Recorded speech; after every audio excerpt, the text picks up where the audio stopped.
Welcome to the Kearns Veteran Oral History Project. We're here at the KGET studios, and my name's Samantha. I'm interviewing Cecil Parker. Grant Simpson is on the camera. Cecil Parker was part of the Korean War, and his birthday is on October 15th, 1930. So, Cecil, if you could just tell us what war and what branches of the service were you involved in? Okay, I was born and reared in South Georgia on a farm. My dad said to me, "Son, they're about to draft you in the Army." And I'm not a mudslinger and a bazooka shooter and a machine gunner, because I always loved airplanes. Airplanes was my life. So I went and joined the Air Force and was sworn in the 3rd of January 1951, right there, the part of the Korean War. And when I got in, that week 60,000 boys joined the Air Force the same week I did.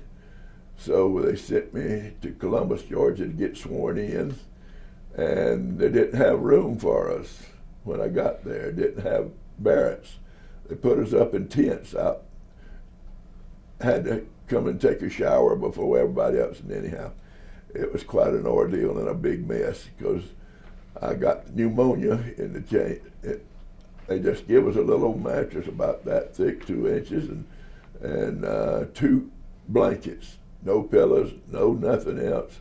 We slept in a tent in San Antonio, Texas, with the training base, and it got cold in January. So when I got the pneumonia, I didn't dare turn myself in as I should have normally, because I didn't like that cold weather in the barracks. And we had to come and use one of the barracks for 15 minutes to brush our teeth, take a shower, shave, get ready, back out on the marching field in 15 minutes. Now, you didn't get much shower. You cut some of that short. But when I got in there, they didn't have no uniforms for us. And the recruiting officer had told me, be sure to come light, just a pair of pants and a shirt and a shorts. They're going to give you everything when you get there. They didn't have nothing. They gave out. So we were out trying to march on the pavement, and an old World War II sergeant, "I want to hear them heels. I want to hear them heels." And that's stepping 30 inches is a step for a military man. And we were in tennis shoes and socks and not anything else. It was not to hear heels. So in 2 weeks, they sent me to Rapid City, South Dakota. I'd never heard of, being a farm boy. Hardly been out of the county for the first 19 years of my life. When I got there in January, it was cold. I'd never seen a flake of snow till that time. Never seen snow. Movies and magazines, etc. And it was snowing. The wind was blowing, and we got to Rapid City, South Dakota about 11 o'clock at night, and that place was all shut down. An old World War II Army bus met us, and in that, going out to the base 9 miles east of Rapid City, the wind blew the hood off the bus. So none of us, we were so mad, and all of us, 224, they'd shipped out of San Antonio to Rapid City, wouldn't get out and help that poor kid wire that hood down on that bus. He had to get out, and he was just a airman first class. He didn't have no rank, hadn't been in too long. We were mad, we were angry. But we got out there and put us in old World War II barracks, and the holes were punched in it. Everything, they did have heat, thank the Lord. Got us up at 4:30 the next morning, marched us down to the mess hall, and in that, they had us to stand outside the mess hall till the those that had been used to eating about 7:30 and 8 got done eating. We got frostbitten ears, nose. I mean, it was all messed up. Guys got back to the base. They began to call their congressmen and all over the South. We've been mistreated with that. Long story short, we did say, well, we'll take this another 2 weeks. They finally got us one pair of pants and uniforms and coat. We didn't have nothing to even put up around our ears, where you normally, man, and I got a frostbitten ear out of that. Okay, tried to march 2 weeks on the ice up there. We'd never been on ice. That first sergeant was hollering, "Give me some heels, I want to hear some heels." And he was cursing and ripping and snorting around it. Well, that wasn't happening. They finally taken us out and said, we want to know, we got some need for airmen. Of course, the war was just really coming. How many wants to be an air policeman? You go to Augusta, Georgia to get trained.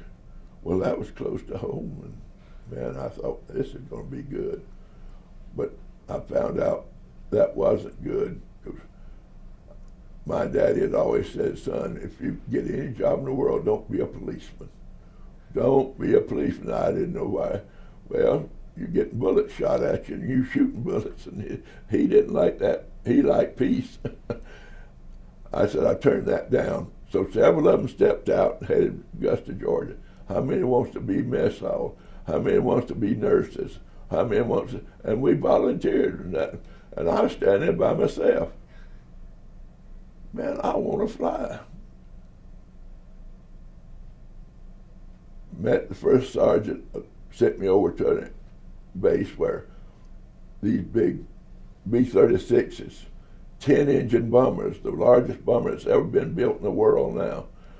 Never been a bigger bomber built. They built faster ones with jets. This one had props, 6 pusher-type engines and 4 jets on the end of the wings. Huge thing. That thing sitting on the ground, the rudder, the tail, is 4 stories high. That's how big this thing is, 210 foot. I can go in all the statistics. Holds 33,716 gallons of gas at one load. Enough to go around the world about 26 times to drive around. That's where our tax monies are going. But let me just describe that plane just a little bit, all the statistics. 210-foot wingspan, everybody as long as football field for one plane. Didn't have no hangars to put them in. My troubles are still going. And I said, I want to fly. I want to fly. He took me to the first sergeant and met an old World War II, had so many chevrons and badges and honors, and I reported in private. Cecil Parker reporting for service, sir. He didn't even look up at me. Writing something. I was ready. They told us, you salute everything but a fire. Man, if it don't walk, you salute. I didn't know who I was supposed to salute. He was a captain. Anyhow, he said, what do you want to do, Parker? I want to fly. All right, get your duffel bag. Everything I owned was in a big old duffel bag in them days. Come on, follow me. And they take me upstairs in a big old barracks. There's your room with another man. And at that time, it was a colored man, and I'm from Georgia. Now, I picked cottonwood, I'm coon hunted, and I had no problem with it, but I missed a good story, but I'm going to tell you that one. Getting there, he was not clean. He didn't keep his barracks right and all that. And they taught me, when you put that sheet on that bed, you better put it tight, because when the commanding officer come in here and inspect your room, he's going to flip a half a dollar, and that dollar better flip. If you don't, you don't get to go out this weekend. You're stopped. From there, they put me on a radio operator and a gunner. You do two jobs on that B-36. It's got 16 20-millimeter guns on it. It's got bombs to hold 2 hydrogen bombs, not atomic bombs. And then it had cameras on there that we were a reconnaissance bomber that took pictures, big old lens like this, man, and they just shoved a film over in that thing, collected it down, and taking pictures out through windows that would close. Anyhow, I was in that, learned my Morse code and all this stuff, and the only thing I hated about that woke me up from my coffee breaks wasn't making me do nothing. Well, they needed some mechanics more than they needed radio operators and gunners. They sent me to Wichita Falls, Texas for 7 months to learn to do mechanics on that B-36.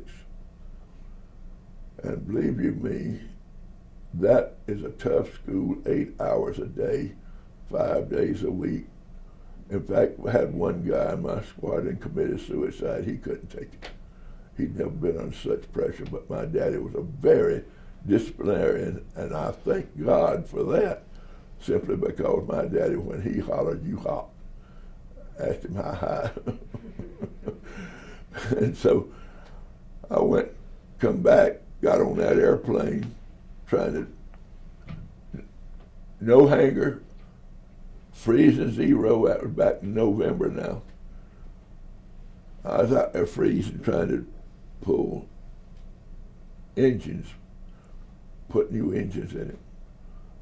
And I wasn't as big as I am now, but I was tall and I couldn't get in the frame, and I was fumbling around with, and I can't work with gloves on, and you had to wear gloves. Finally, I heard one of the master sergeants say, he was cussing, ain't nobody in that office to take care of the paperwork, and it's all messed up. I said, sir, I learned to type in high school. Can I fit into the man, get back? His mother died in Texas, and he was gone and worked all the old typewriters. When I got, he said, come on, follow me. Went in and introduced me to Master Sergeant Barnes.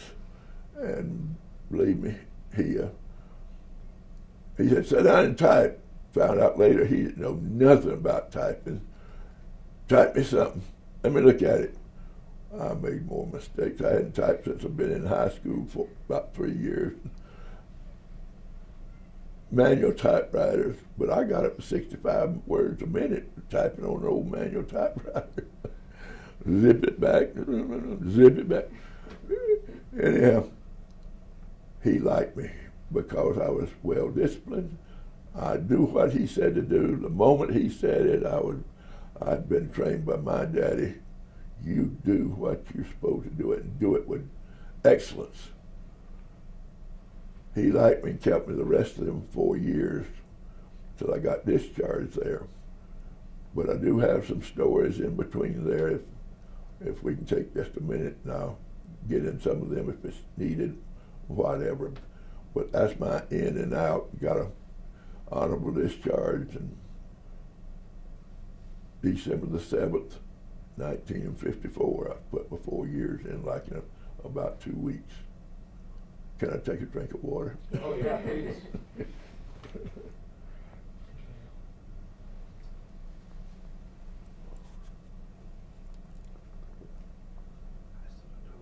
Wartime was. Yeah. Maybe you can ask them that. Like what was going on during those 4 years in the world? Okay.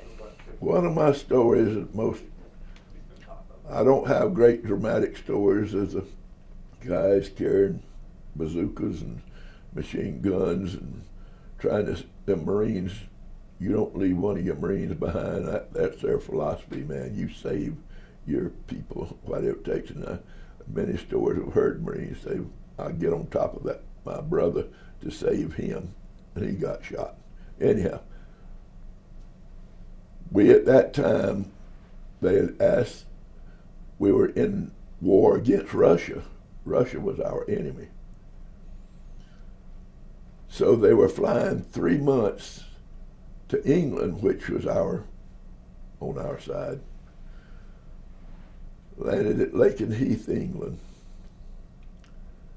Well, I talked to my master sergeant, and he, like anything I asked, he let me do. He said, you got to go to the commanding officer of the squadron and ask him, can you go to England with it? It's only going to be 3 months, so, man, I can put up with anything 3 months, you know. I'm tough, old farm boy, disciplinarian and all that stuff. He said, go talk with the commanding officer, Mr. Colonel Childress. Went in, saluted him, made an appointment with him, got in. I said, Colonel Childress, I want to go to England with you guys for 3 months. Now, I'm an office guy now. I got in that office on that typewriter and just did paperwork for about 3.5 years. And Colonel Childress, you want to go to England? Why? Because I've never been there. Free ride, free trip, don't cost me nothing. You're going to feed me while I'm over there. Parker, where are you from? I said, from Georgia. We spelled it J-A-W-J-A when I left the farm. Georgia, you know, and when I left that farm, we got to the Mason-Dixon line. They had to give me an interpreter to get across the Mason-Dixon line. That's a joke. When I started training me in San Antonio, they put a necktie and a suit on me, finally got some clothes. I stood for 2 days, thought I was tired. That's how simple I was in Georgia. I got to punch that in. You know that's a joke now. Okay, Colonel Childress said, hey, Parker, I was in Moultrie, Georgia, within 20 miles of where you were born and reared in the farm, training guys in AT-6s. And I married a girl by the name of Bird there in Georgia. And she was a cousin of one of my teachers in Georgia, so I had my foot in the door with that colonel. And about anything I asked for, he'd give it to me because I was a Georgian boy. Anyhow, he said, yeah, you can go to England with us, cut your orders. Flew to England. Of course, everything there was that. They had a story of American boys coming over, overpaid, oversexed, and over here. So they said, you be careful over there. You bring back pregnant wives. Of course, that was in the days when people at least got married before they had children, you know. You don't do that anymore. God help us. Because the Bible teaches absolutely opposite of that. Anyhow, he flew over to C-124. It's a big double-decker. Nose opens up, you can run tanks in there and men, and it's a big old thing. Got to, well, one of the worst things happened to me while I was in there was we had to land in Newfoundland from Rapid City to refuel, and from Newfoundland over to the Azore Islands, which is not even on many maps. It's a little old island. They said this, the runway is right at the cliff of a high cliff, and if we miss that, they warned us, that place is full of sharks around there. Prepare to fight sharks so we can get you out of the water if that plane crashes before it hits the runway.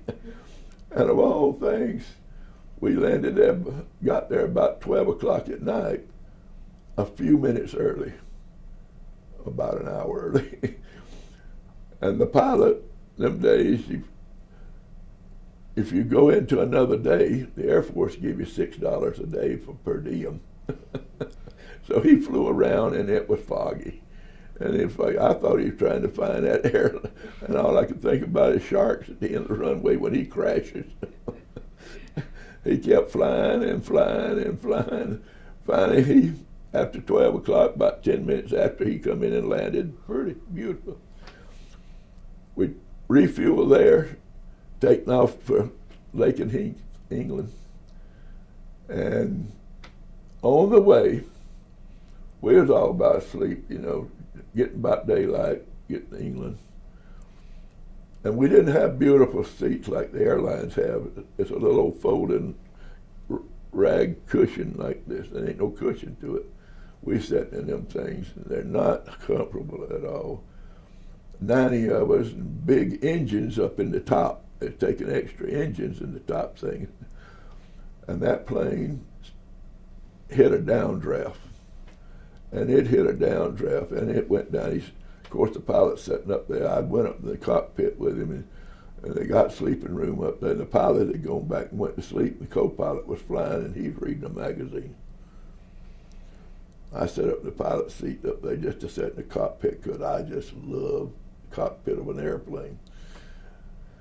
All of a sudden, I'd gone back and sat down and about half asleep, and the nose were off, and trying to keep awake because we wasn't too far off the coast of England. That plane hit a downdraft, and it kept going down and down and down. Oh, and I know we're loaded to the capacity. And all I'm thinking, when we do hit some air or an updraft, them wings are going to break off, and we're going into the sea.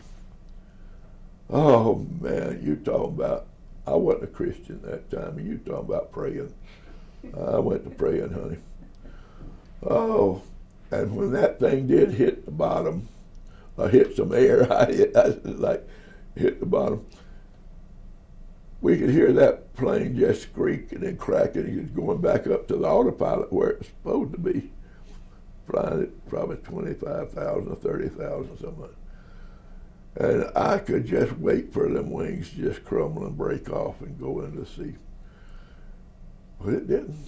Maybe my prayers were being answered that time. Went on and landed in Lakenheath. Well, after I got over there, I just got married about a year or two before. My wife wrote and told me, she said, I went to the hospital and I'm pregnant. My first boy. And I love my children. Ended up having 4 sons.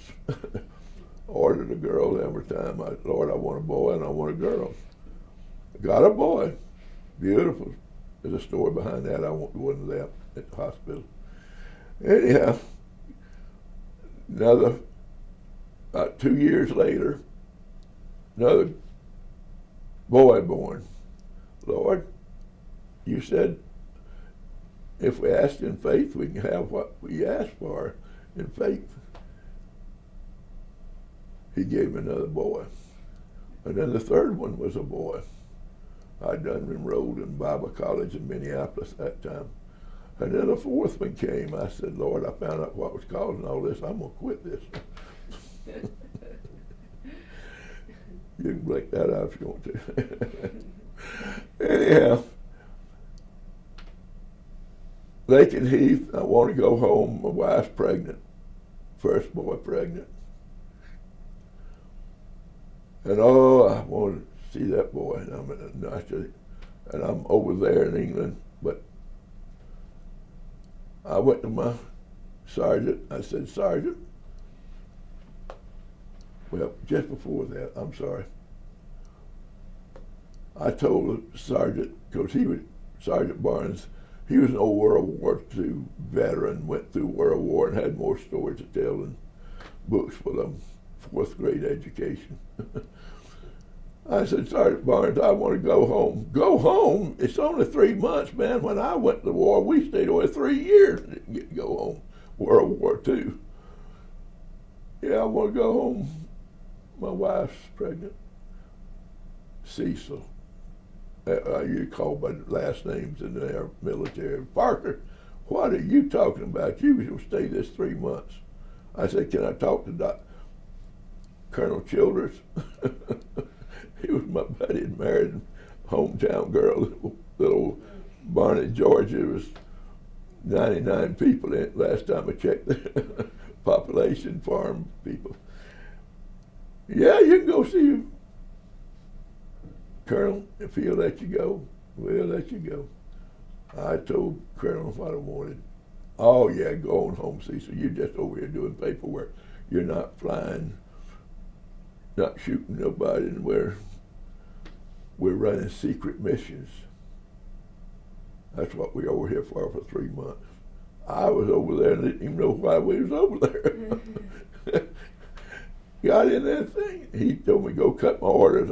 In the order room, I can cut my own orders, and so with his authority and his signature, started home, and at the C-124, taking old engines back. At the end of the runway, starting home, he began to run up an engine. I'm just sitting back there with a bunch of old burn up engines, or not burn up, pistons are gone, whatever wrong with them. And they're standing upright. These things weigh tons, these engines.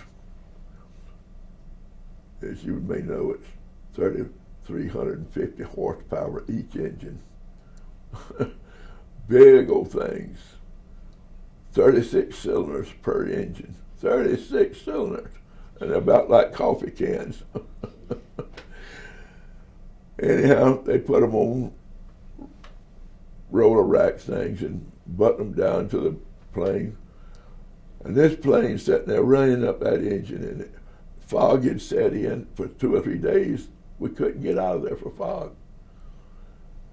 Kept calling every morning. No, we're not going today. Calling that. Well, maybe I will be over here 3 months, because England does get foggy in that winter time, November. He kept running up the engine, and I heard him talking to the engineer. The engineer is what keeps all the instruments and the buttons and pushing in circuit breakers and all that. The pilot kept talking to him. Let's go, let's go. The engineer said, no, that engine's not running right. Kept on. We must sit an hour, and he kept running that thing up. As fog's coming in, we better go. Well, they finally got the 2 of them together and decided to go down the runway. And that thing started cutting off and cutting out. And there's only 4 engines on that plane. And they can come in and land with 3 with no problem, but they can't take off without all 4 of them running. And so fog is coming in. He's got full power, full throttle, going down the runway, and I'm sitting back to myself, and I'm hearing them argue. The pilot and the engineer started arguing again. We can't get off. We can't get off that engine. Let's go, the pilot said. We got to get off here with a bad engine. Fly back to the United States. He finally said, all right, cut the engines. And I could see the fence down at the end of the runway. We were just almost nose over the fence. Like to run through everything. Taxied back down and run it up, got a mechanic out and worked on it. We finally got off. That's another experience. But I got back home and had our baby and all that. That was good. So anyhow, when I was over there, I'd asked Sergeant Barnes, I said, I want to go on one of these flights taking off at night. Every night, I want to go flying this B-36 in a war zone. I don't know where you're going, but I heard you're going over Russia. Parker sat down and shut up. You ain't going nowhere. I said, why can't I get on there? I've been on one flight that he let me go that wasn't supposed to go on, but he let me go. So I said, why? We're flying over Russia because we're bummers. They don't know that we got big cameras in here and we're taking pictures at 45,000 feet through fog, through the night, of their movements. Now, this is back in the 50s. What cameras have you got on this thing? Good night. You're not going on this flight, Parker sat down there and shut up.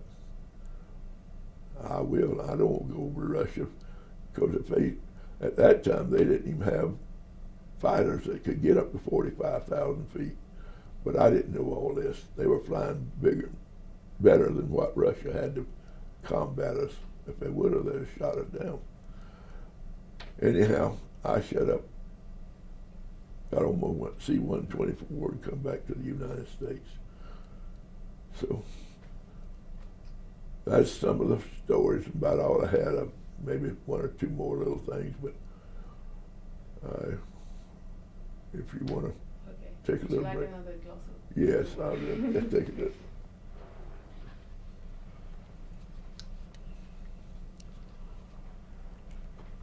While we're on that, I was just wondering if you could tell us a little bit about what was going on in the rest of the world. And you mentioned those secret missions, maybe a little bit about what that was in terms of what was happening with the rest of the world at the time. Well, this is all supposed to have been secret stuff at that time. Of course, Yeah. it all got out now. It's not. Of course, Russia's on our team now, fighting with us if we went to war.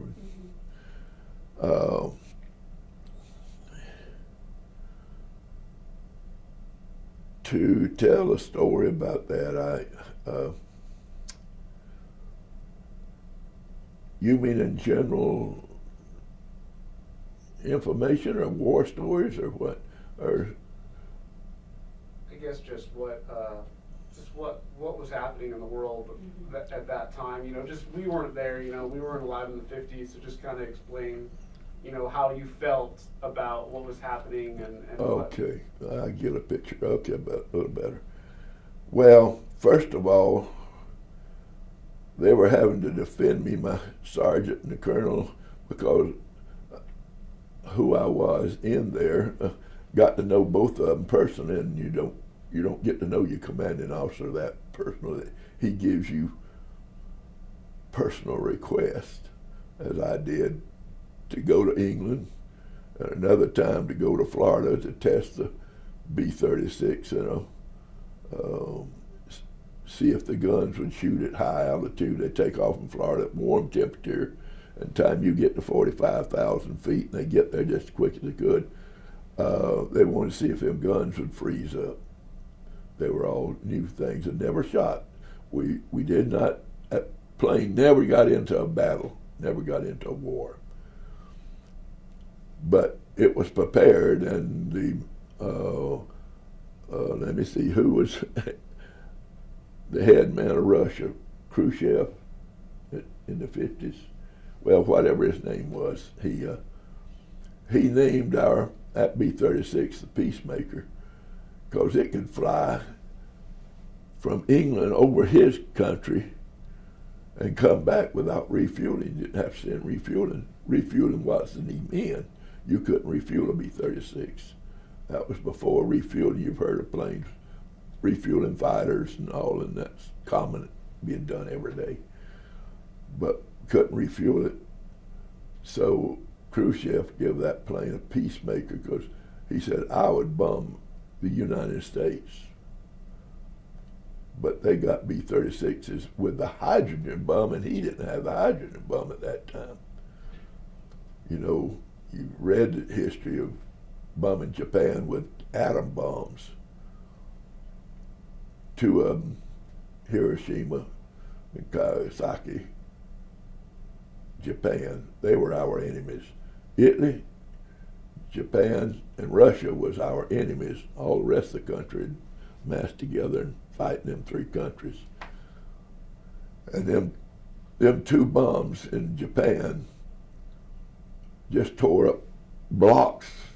You've probably seen pictures of them, read it, history, whatever. And I was living during that time. I knew that was something else. And boy, Japan give up immediately, throwed up the white flag. And MacArthur, with the had him to meet him on the battleship Missouri out there, and they signed a peace treaty, and the war too was over. Anyhow, the country was, everything had turned to making battleships, airplanes. We didn't even make any automobiles from 1942 to 1946. There ain't no 44 and 45 automobiles. You can't find one unless you bought an old Army one, because everything went to the Army. Detroit turned making cars for that period of time for the military. That was one thing, and then they put us on rationing sugar, rationing gasoline. The farmers, we could get a little more gasoline than the average person with an automobile, because we were farmers and we put it in our tractors and farm because we needed something to eat. They rationed coffee, they rationed sugar, rationed gasoline. I don't know, we had coupon books. The county would give you coupon books at that time, and you better spread them out over the month or you wouldn't have enough to eat in the month, or you wouldn't have sugar and coffee and some of the staples and stuff that was really precious. So that was a big thing for the civilian public back here. I was 11 years old when the war started, and then 15 when the war was over, 16. So I saw all this, and I did follow through with it because I was ready to go to war. I mean, soldiers volunteered back. You didn't have to be drafted in America. Well, they wanted to fight. They did fight, and we won the war. I mean, we, with help of other countries. England, of course. Churchill was the big man in those days and over England, and a great, great leader in England. I did get to go over there after the war. A lot of England was bombed, clean blocks, Germany flying over. It wasn't no piece from Germany over to that area. So anyhow, that was a good thing, close. But then we sent our bombers over and really with fighters. And the ME-109 that Germany had fighter was a real good fighter. In fact, I got to see over here at Mojave Airport the last one, the only one that's really from there. They've got a lot of copies. And Spain made a lot of copies of the ME-109. I hear that people bought them. But this one over here, and it was so different because if you know anything about mechanics, either one of you, the engine in the ME-109 was turned upside down. How they put the oil in the top and pistons working upside down. But that was a fighter, Hitler's fighter. I got a close friend here in Bakersfield named Mercer Smith. That's named after his great uncle invented the Mercer Smith. We went to see this only one going at Mojave. They let him get in and sit in it because his name was Mercer Smith. They wouldn't let me get in and sit down. And I was the one that loved it and taking him over there. Excuse me. But the country was, during those war years, we even had some German people coming through our country in South Georgia under the name of taking pictures of families. They'd knock on your door. We was out on farms. And I found out after that they were spies, but they'd get into your home and talk to you and, can I take your picture? $1.50 of your family and all that stuff. Spies all over everything. And then, of course, after they picked up all the Japanese in this country at that time the war broke out, and put them in camps out here in the desert. Them camps are still up here, just old buildings and stuff that existed. And that was something, because everything that had a Japanese name or a descendant, they just shoved them right away. America did. All Japanese was put away for about 4 years. If they lived through that period of time, they had a lot of stores, but after that we had to pay some money back for them for that 4 years being prisoners. What a story. It was something else. Now, I was just so secluded on the farm, and we worked hard. My daddy bought a farm, 165 acres, and a hand-picked farm. He looked and looked and looked and looked. I remember going in a wagon. We didn't have a car. One mule wagon. On Sunday, Daddy'd go looking for farms that were for sale. We found one just a mile from a river, which was nice. Good land, and we had a creek that never went dry. It was a spring creek. The water come up out of the ground, and the farmers next to us, I drank out of that thing, fresh, cool water, try to catch them before the cows got there and drank or did what they had to do. But those were the days we worked and worked hard, and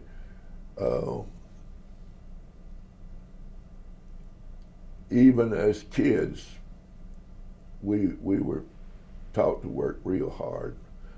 My daddy had 6 kids, mother. And Daddy bought this farm, 165 acres of good land and a lot of timber on it. There's a story about the timber, but he didn't know nothing about it. When he looked at that farm, he didn't know nothing about yellow pine. It's very special in that part of the country. Never been virgin timber, never been cut, never been sawmill, never been anything done in that pines. But he looked at the land. He was just a farmer. He couldn't build a chicken coop. He couldn't put spark plugs in a tractor. We finally bought a tractor. I plowed with mules for so long. And Daddy paid for that farm. Well, first of all, the cost, he asked him how much the farm. He walked 20-something miles to buy this farm. They said it's $2,250. 165 acres of good land with a lot of timber on it. Yellow pine timber, which you could dip it for turpentine. They had black people that with a chip thing on it, real sharp. You cut it this way and you cut it this way, and you had a cup, nail a nail in, put a cup there, and that turpentine run in there, and they taken it. Valdosta, Georgia was known as the capital of the turpentine center because there's so much yellow pine in there that they would cook this off in huge vats, nearly half as big as this building, and they would make turpentine out of it. You don't use much turpentine. You used to put it in paint and all that kind of stuff, but they don't anymore like they used to. But Daddy bought that farm for $2,250, put $250 down on it. You couldn't think about that this day and time. That's some of the big changes. It's sold thousands, $100,000 since then. But he paid for that farm during the war, right after the Great Depression in the 30s. You wouldn't know nothing about that unless you've done a lot of research in the history. But he paid for that farm in 9 years. He got a 15-year loan. He asked him when he signed the papers, how long I've got to pay for this. He figured, now you just buy a house nowadays, it's 30 years. Some people can get it on a 15-year loan. But he said, we'll give you 15 years. Daddy paid for it and got the title for that. And that gives you some kind of economy. In 9 years, we got our title to the farm, and it was paid for. And he sold more timber. He finally found out that the sawmills wanted the timber because it's the best lumber to build houses with and to dip the turpentine. Two things. He sold more timber and turpentine off that to pay for the farm outside. He bought it for farming, and I go in all kinds of farms. How far you put tomatoes apart, corn, tobacco, all that stuff. We went on Tobacco Road in them days. It's about 100 miles west of the Pacific Ocean, starting in North Florida, going up to Pennsylvania in that area. It grows tobacco, smoking tobacco and chewing tobacco and snuff, and I've tried it all. I know what it's like. Don't like none of it. I may have bought 2 packs of cigarettes in my life. Cause Daddy had he about killed my oldest brother when he caught him smoking a Chesterfield behind the barn one time, and he told you better never put a cigarette in your mouth. That's how strict he was. And he wasn't even a Christian, a so-called Christian, but we couldn't even go swimming on Sunday. That's the Lord's Day, son. He wasn't a Christian. He didn't go to church too much. You'll get, on the Lord's Day, you will break your neck down there diving in that river. I can remember that they had a great revival in there during the period in the deep South, Georgia, Florida, Alabama, Mississippi, South North Carolina, that area. Great revival of spiritual thing. And they, women in them days even would do all their cooking on Saturdays for Sunday. Now, we had a lot of company, man. We had company every Sunday come in. We would go to Sunday school. Us children, Daddy made us go to Sunday school. We walked 2.5, 3 miles there and 2.5, 3 miles back, rain or sunshine or whatever. We'd go to Sunday school. We only had church one time because Charles Wesley in the 1700s brought Methodism, the Methodist Church, to Georgia, St. Solomon's Island, and started the church over here, Methodist Church, which is now United Methodist. What a great man that was. He rode, they say, some 40,000 miles on a horse. Rain, snow, mosquitoes. You want big mosquitoes, get down in Georgia because there's so much water there they raise. Oh, honey, it is different down in that part of the country, but beautiful, always green. We get 45 inches of rain in Valdosta, Georgia, where we get 7.5 here in Bakersfield a year. That's the difference in the rainfall. Yes. Could you tell us that story about your roommate in the barrack, the man of color that you were? Oh, I do remember one. Yes. I won't get shot going out of here now, will I? You got a guard to get me to my truck. Put us in that barracks, holes in the walls. It was World War II, and they hadn't done nothing. Kids go down there and throw rocks through it on him. Bad barracks, but they had rooms. They called them rooms, but they had this colored guy they put in there with us. Didn't put but one, and barracks about 200 white boys. And one night, of course, we was looking for action. This black boy from New York. We was from the South. Y'all's got to know that. I get talking Southern here, and they won't even understand what I'm saying. But that black boy came down through the room, the hallway, and he went in. A boy from South South Carolina room and cussed him or something terrible. And Rydell Huber was his name. And Rydell Huber come out of there, fist a-flying, jumped on that black boy.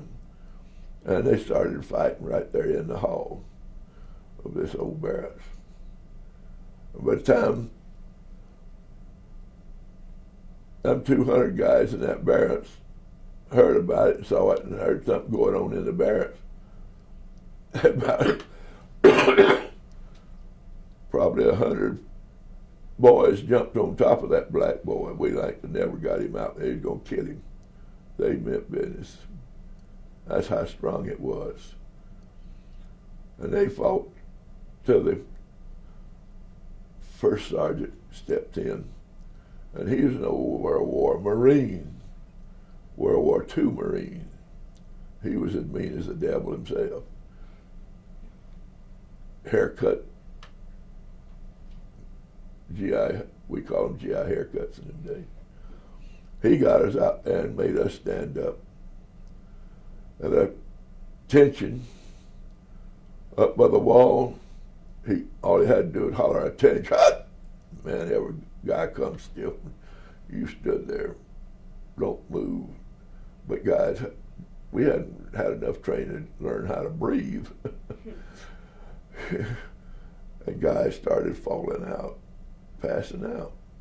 He had to stand there and he was cussing us, but every word in the lot wasn't in the books. Back into looking at us. The last time you're going to be doing this, man, he stood about an hour just because that little war broke out between them boys. All of them piled in there to try to kill that black guy. They could get to him, but there was too many on top of him. But that, we stood out about an hour, and then he had us stand at parade rest and found out we couldn't stand at attention because we stood so still and we were so scared. We wasn't breathing good, man. You don't know how it is till you go through that. You go to slumping over and go to breathing, but you put your hands behind you and stand there and relax a little bit. Gives you a little relaxation and you can breathe. But that was one of the stories. Now I got one more if we got time and room. When I signed up for the military, Columbus, Georgia, right on the river, going down, divides Alabama and Georgia, big river down there.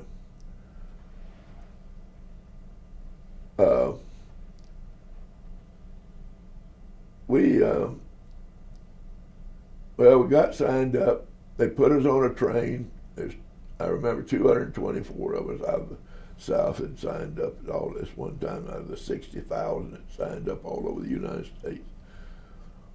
But they put us on a train and said they're going to take us to San Antonio, Texas, but we're going to have to go by Memphis, which is way out of the way, the train, and then go down to San Antonio. Going to take us a couple of days. We're supposed to have sleeping cars on there, but they didn't.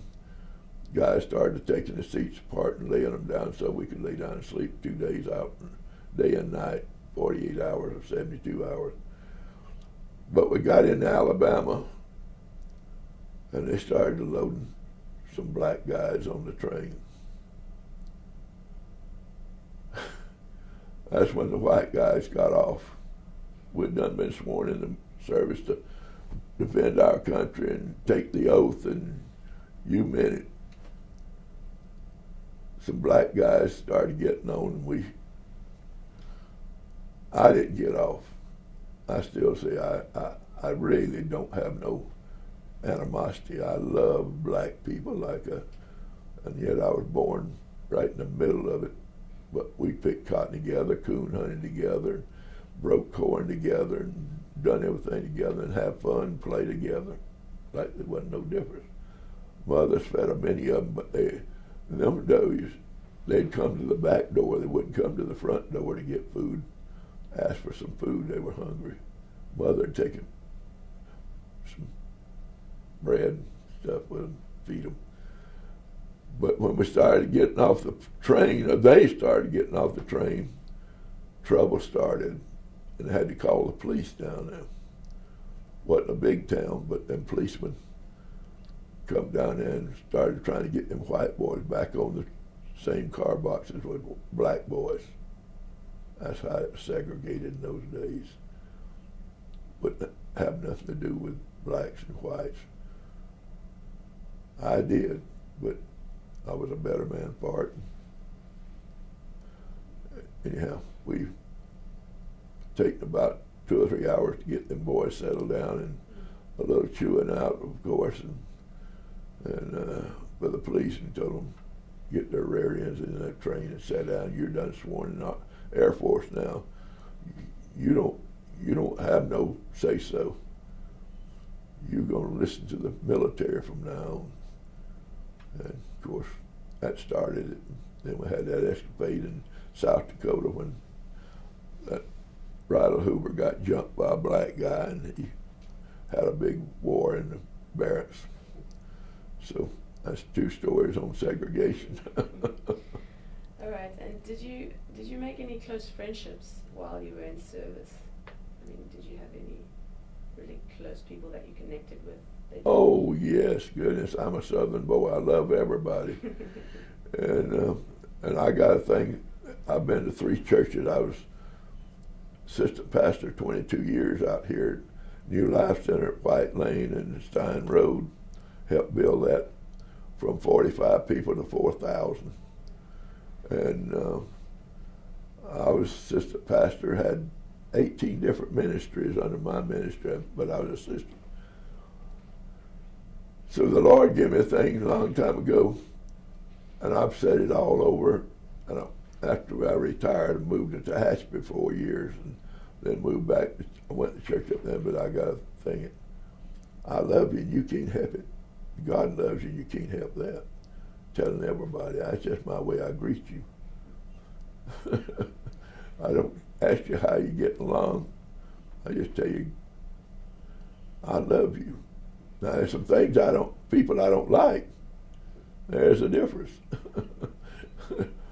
But I got friends, honey. Got on the Facebook recently, and I don't know how many hundred I got Facebooking me now. So I use my computer. I can't stand long. I can't fulfill a pulpit at this age, and I got very bad back. 4, 5, and 6 vertebrae have gone bad, and they won't operate on me. And said it's only a 50-50 chance they can correct it. And so I said that ain't enough. I've heard too many stories of people that had back operations and it got worse than it did better, including my brother, youngest brother, 10 years younger than I am. He's been operated on till they've cut his throat and gone in there and fixed his back up here right on top of the thing. And he cannot sleep in a bed. He sleeps in his easy rocker chair. Of course, he's got the money to have anything he wants back in Alabama. Okay. And you said you brought photographs. Could we see them or take a look at them? Oh, discuss them. the Yeah, picture? that's the last thing. Are we done with? We want to do that last. That's all. Okay. Okay. The camera and stuff. Okay. Well, is there anything else that you think that would be good to go down in history as record? Any other stories? During your 4 years? Yeah, during the service.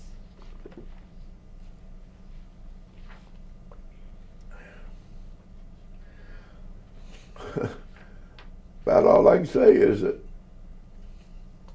I became a born-again Christian Good Friday, 1951, but I'll not dwell on that. That's a new experience. It was a new experience for me. And it works, guys. I'm going to tell you that I'm not going to call you to the altar now, but or take up a collection. They say to be a good preacher, you got to learn to eat chicken and take up good collections. Joke.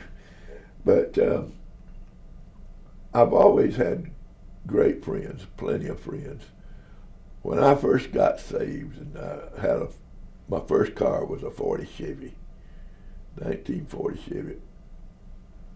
It was spotless. Now this is 1951. It's 11 years old, but they had repainted that thing, and the back seat said it looked like nobody ever sat in it. No, I started loading up guys at the base, taking them to church. I was taking black kids to church, and they thought I was sick. Some Southerners they're prejudiced, but Cecil wasn't. And I take Jews, which, and if you're a Jew, God forgive me, I take Jews to church. I take one Jew to church, and he was from New York somewhere, good Jewish boy. But I talked him into going to church with me. And I went to Pentecostal church. Now, I don't know you know the word, but they do a little raising hands and praising God and this kind of thing, see. And of course the Jewish people are very quiet and ordained with it. But I take a Jewish boy one time, and we got in our song service, and it just a little bit loud. We'll even clap our hands to the music, you know, and stuff like that. We're a little emotional, feeling it, praising God from the heart. Now some of them get to acting it, but performing. But anyhow, I take this Jewish boy. I had filled up my car, about 5 boys from the base, and take him. He got into this Pentecostal church. He didn't know what he was getting into. We got in the song service, and he got up and went out and hitchhiked back to the base. He couldn't take that. But I had friends. I always had friends, and I have no problem loving you. And I got a passion to help people. I have written now some 80 sermons on my computer to encourage people out of the Bible, and it works. I'm helping so many men and people right now that it's amazing how they call me and want to take me to breakfast, want to take me to lunch, want to take me to come and eat dinner with us. And my wife is a great cook, you can see that. I've been married to her 33 years, and I've gained exactly about 100 pounds since she's a Southern cook with all that good stuff. Cornbread and black-eyed peas and sow belly. Okay, just one more thing about being a veteran. Are you part of any organization? Do you unite with other veterans in Bakersfield? Yeah, I was a chaplain for the, let me see which one. One here in town for quite a while. I followed the veterans. Well, it's about wore out here. They give me a watch, and post 665, I think it is. Anyhow, it's 682. It's just about wore out. Give me this thing for years ago, and I liked it. And I was a chaplain. I support and back the veterans any way I can. As I said in there a while ago, I've been hoping. I never knew this was in existence. Somebody come up with the idea to let's get it before this young generation now of a little bit of what we went through with to save this country. And that I love this country. I was born American. Is my flag on that side of where? And my B-36 over here, and this is the symbol for the Air Force here. And get a lot of compliments. I get blessed a lot of time. Thank you for fighting for it. They didn't even know nothing about me. Meet me standing in line at the restaurant. you're a veteran. Yeah, I'm a veteran. Thank God for it. I wouldn't take nothing for the experience. I was so blessed to be in, win over my superior officers, and I got to do anything I wanted to. There's another story. I taught my officers and superior officers in. I got to be a staff sergeant in about 3 years. That's real fast for if you've ever been in the military. I've got a son that was 20 years in the Air Force and worked with the flying Thunderbirds. I got my picture with all the Thunderbird pilots over at Edwards Air Force Base. I used to go to all the air shows, watch them planes fly. I had a brother that, I had 3 brothers that were pilots, but just private planes, no commercial nothing. And I had one that he has great judgment on where I could trust him. He could fly a plane, Lord, little planes, just 2 and 3 and 4 passengers. Take me flying. He'd come up to a clump of trees, the wheels down one corner row and one another, so low, 120 miles an hour, and he'd come up them trees, and I said, how is he going to do it? He'd turn that thing sideways and go through them. Scaring you, Cecil? No, I'm sitting there with white knuckles, you know. But I'd done a lot of flying with all over this country flying, but at one time that I talked my another little military experience, they were taking these planes, B-36s, I said, to test the 20 millimeter guns. They put 50 caliber machine guns on them first, but somehow they vibrated too much and shook the plane while they were shooting. But a 20 millimeter cannon, those shells about that long, I got one of them, man, this big old thing. And they got 16 of them guns on there. And they went to Florida and get up at 45,000 feet right quick and shoot them things to see if they'd still fire like they're supposed to. Because it's 60 below zero at 45,000 feet, you know. You're sitting in your plane, you don't even realize that you're warm and comfortable. But they were flying along, and all of a sudden, big holes coming in the fuselage. I got some pictures of them here. They were that big. Man, where's that coming from? Are we being attacked by the Russians? Tearing up plane. What it was, an engine had sprung an oil leak, and that oil was freezing at 60 below zero before it hit the plane, coming out of a hot engine, and was just tearing the holes in the plane. So they got back down to below 10,000 feet just as quick as they could dive out of big planes. And I went with them down there to Florida, that experience, and I didn't go in the plane. I just was close to home, and I talked to them and let me go to Florida, Eglin Air Force Base, and it wasn't too far. My home is in South Georgia, and I went to see my folks and didn't have to miss some leave time. I hitchhiked onto my folks' house back in the 50s. But that was another little experience. When I got back, they were ready to fly back because they'd done messed up the flight, and plane sprung an oil leak and cutting holes in the plane. Big old things. Anyhow, I hope this has helped and done what you guys have wanted to do, and I've enjoyed it because I wanted to.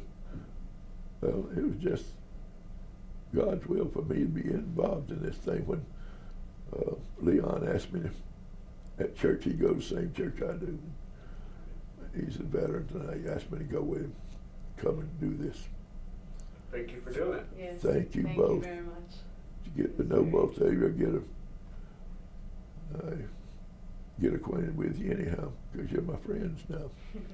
See you on the street, I might hit you on the back or hug your neck or whatever, you know.